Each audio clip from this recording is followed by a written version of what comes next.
Hello, my name is Joanna and I welcome you to the Johanna Draconis, the Deconstruction of PTSD podcast.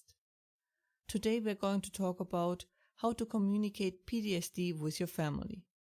Maybe I was a distant family member or to explain it to someone you're very close with. First, we are going to take it shortly for relatively strangers, as we have to say something. Because often I heard people having issues to find out what to say.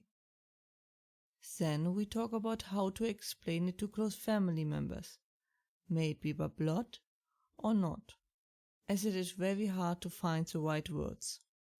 Many fear sounding crazy or just don't know what to say.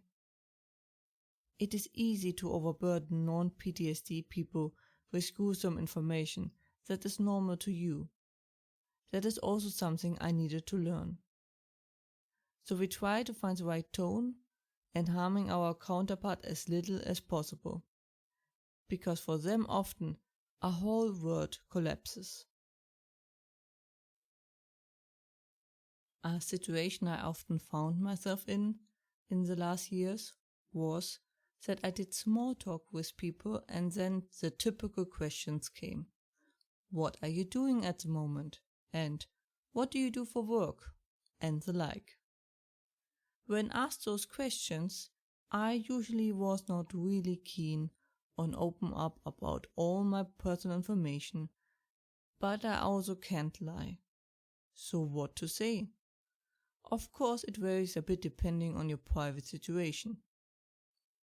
Also, in my country there's a strong stigma with mental illnesses, as it is a sign of weakness or not being right in your head, as no normal healthy human would ever develop a mental illness. Nonsense, of course. But the solution was pretty simple. What do people really want to know? They are not really interested in your personal situation, so you give them the information they really want. Often it was for me enough to say, just recovering from a strong illness and I hope to return to work soon.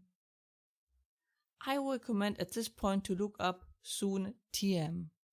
Should there be a follow-up question, what it was, I usually said, that is a really long story and not really relevant. As it isn't. Neither I nor you have to justify yourself in the front of the world. To be fair, often the answer, I suffer from PTSD, was followed with a sagely nod, but a confused face, as they didn't want to admit. They had no idea what that was. If they keep pushing and you feel like they are pushing too far, a simple, that information I don't feel comfortable sharing proved often really helpful. The most important thing to remember is, you are not arrested by the police, and this is not a murder investigation. You have the right to remain silent, and don't have to answer questions. The second situation is way harder. Explaining to the people close to us, which we often don't do fully, because we do know how much it would hurt them or harm them. Or we don't want to admit if it gotten worse or the like. As we see them worry and then often feel really bad because they can't really help us. I will separate it into breaking the news, explaining PTSD, and how to explain when something goes wrong, be it a trigger, flashback, or the like. As this turned out to be way longer than I anticipated, I will separate it after breaking the news. So this episode is split in two.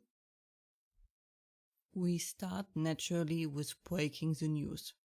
So it is not just telling them you have PTSD, it's also about the questions afterwards that will pop up. That can be difficult. How could that happen? Why? Are you sure you didn't try X or Y, Z? Are you sure it happened? And so on. The first reaction to bad news is often denial. I know it often hurts to hear those questions, as they seem to doubting you in some way. But we reject information that is not conforming to our current information status, also known as cognitive dissonance. Now, there will never be the perfect moment, but there are a few things you should take into account.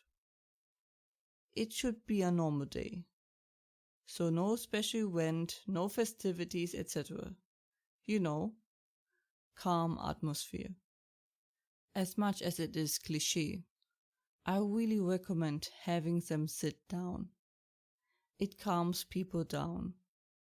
Most likely you are going to shake up their world, so take it slowly.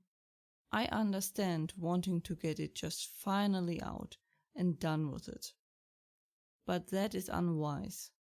You also need to take them step by step with you, so they can easily follow your narrative. Start with a question they can connect to, like, do you remember when X happened? Or, remember when I told you about X? From there, say how it led you to the diagnosis. Was it by talking to your psychologist? Write up your symptoms.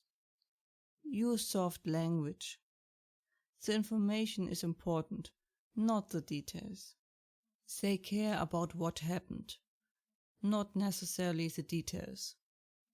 It is really enough to say something like, something really bad happened to me, or horrible happened to me, or something went horribly wrong.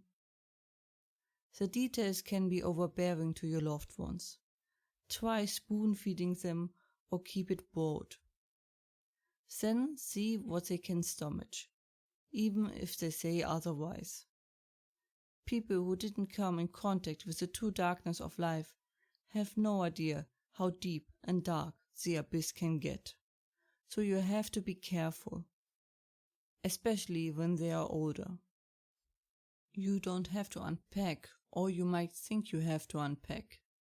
We often get so used and numb to the darkness that we are often surprised by how little non-PTSD people are shocked or convinced by.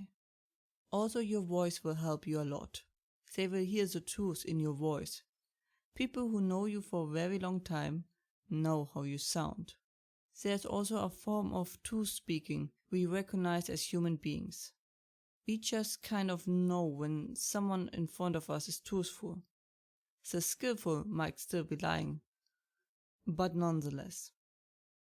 According to research, we only convey 7% of what we say via words. The rest is body language, tone, etc. They will want to know when and where it happened, where they were, if they could have done something. Often there is aggression, as they see a loved one was hurt, and they want to fight off who did it. If you can, it's usually better to use that energy to help you than fighting the enemy. As it does little to you, except that enemy is still an active threat. It is more important to build you up again, as much as possible. Afterwards, the mood is usually down. I recommend giving some perspective, like what you plan next, or what the next step in the therapy is, etc. They will need a goal. It will help them deal with it all.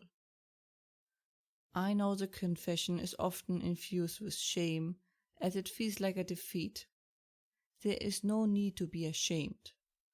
You might have been a victim of what happened to you, but that does not mean that you are bound to that. Be careful that the victim doesn't become your main identity, as I have seen it so often. It is important to move on. It happened. Nothing can be changed about that. But we need to keep on moving, no matter how painful or hard it is. There is no standing still in this world. That doesn't mean back to your everyday life. but moving past what happened and trying to get better. Then there is sometimes the case that the family isn't refusing the information as a first shock, but as a stance. They doubt you, keep interrogating you, countering you, etc. They don't seem to listen to what you have to say. Some even will say outright that they can't believe X did that or Y happened to you. Some may even suggest you are lying to get attention, etc. It is hard enough to accept what happened, or even say it, especially if it's long in the past, that this behavior is harmful. You don't deserve that. Also, check if someone is asking you if you're okay and if they can help you. Or just check if they show any interest in your well-being. I had this happen to me too. It was an eye-opening experience. At one point, I just stopped trying to explain, as it was obvious they didn't want to know the truth. I checked if it was just the initial reaction, then I cut all contact to that part of the family. My life quality has improved greatly since then. I can only recommend that. No one has a right to make you feel miserable, especially when you're already on the ground. People who have your best interest at heart will try to help you. They might fail at it, but they will try. You don't owe anyone anything. Gifts are given freely. Otherwise, there would be contracts. Go your own path and share your life with people who genuinely care about you. You deserve that, as does everyone else. Another few short personal words. When my visit came, we also drove to IKEA to buy a few things, as I don't dare to drive anymore at the moment because of my arms. It took 5 hours to buy 10 items.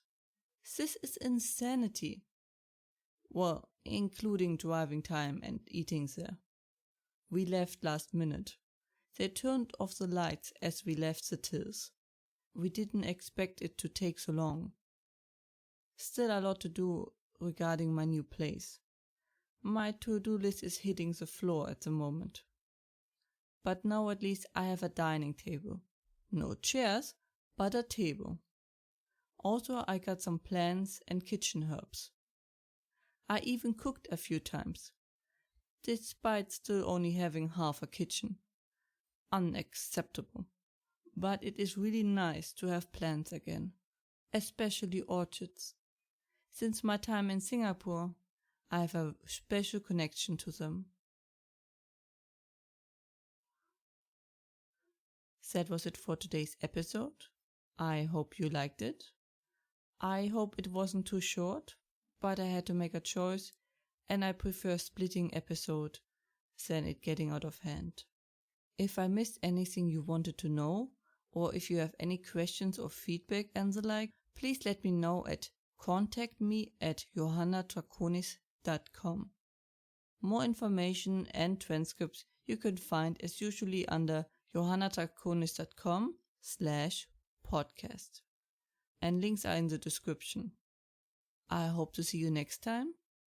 Watch yourselves and have a wonderful time.